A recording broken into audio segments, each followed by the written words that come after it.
हाय, आज आहे ना आम्ही आणले होते बोंबील. तर आहे ना बोंबील फ्राय करायची सुरुवात आम्ही केली होती. सर्वात अगोदर तर धुवून वगैरे घेतले साफ करून आणि त्यांना आहे ना सुती कपड्यामध्ये आहे ना व्यवस्थित आहे ना असं घट्ट बांधून ठेवलं होतं, कारण की ते बिल खूप होतं. तर असं बांधून ठेवलं ना की त्यांचा सगळा नरमपणा आहे ना तो निघून जातो. मग ते कडक होतात थोडेसे फ्राय झाल्याच्यानंतर. खरं तर माझ्या तेव्हाच ते खायला. सर्वात अगोदर सफेद रवा घेतला, त्यामध्ये लाल तिखट, हळद, मीठ आणि कोकमचं आहे ना लिक्विड होतं, त्याचं नाव काय मला तर नाही माहिती.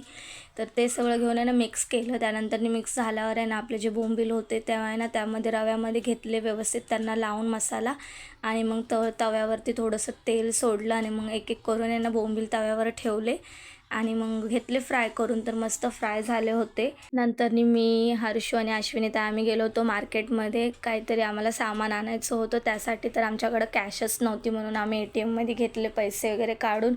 आणि सर्वात अगोदर आम्हाला मार्केटमध्ये गेल्या गेल्या हा कॉटन कँडीवाला दिसला. तर त्याला सगळ्यांनी घेर करून उभा होते, लहान लहान मुलं. आम्हाला घ्यायची इच्छा जरी नसली तरी आम्हाला घ्यावंच लागलं असतं, कारण की हा काय गप्प बसला नसता. म्हणून आम्ही त्याला एक खाऊ घेतला त्याचा आवडीचा आणि निघालो तिकडून पुढे आल्याच्यानंतर ना मार्केटमध्ये खूप गर्दी होती आणि यूज करण्यासाठी ना पॅन्ट घ्यायची होती. तर मग त्यातून आहे ना 2 घेतल्या आम्ही विकत. आणि मग नंतर पर्सवाला होता तर आहे ना पर्स शोधत होतो. पर्स तर काय आम्ही घेतली नाही, फक्त बघितलं आणि पुढे निघालो. पुढे निघाल्याच्यानंतर ना हर्षच्या आहे ना हातामध्ये कडे नव्हते, त्यामुळे ना त्याच्या आहे ना दोन्ही हातात घालण्यासाठी कडे घ्यायचे होते. तर त्याला आम्ही ते 2 कडे पण घेतले तिथून.